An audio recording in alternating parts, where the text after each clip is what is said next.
খেলিতেছিলাম, খেলিতে ছিলাম। তাহলে এইটা কি হবে? রুলসটা কি বলেছি? সাবজেক্ট। তাহলে এখানে সাবজেক্ট কোনটা? খেলিতে ছিলাম। তাহলে এখানে সাবজেক্ট কোনটা বলুন? আই। তাহলে আই লিখলাম, তারপর আই এর পর ওয়াজ হবে না ওয়ার হবে?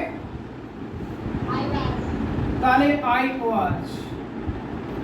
এইবার কি বলছে? ভার্ব। ভার্ব কোনটা? হ্যাঁ, প্লে ভার্ব, তার সঙ্গে আইএনজি যোগ হবে, তাহলে প্লেইং। I was playing. কি খেলছিলাম আমি? ক্রিকেট।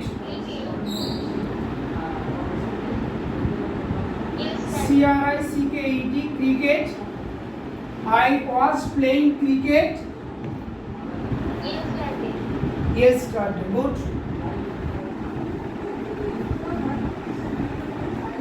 তাহলে একটু শিখে গেছো আবার কি? আচ্ছা, আরেকটা সেন্টেন্স দিচ্ছি, এটা হয়ে গেছে। তাহলে লিখুন I was playing cricket yesterday.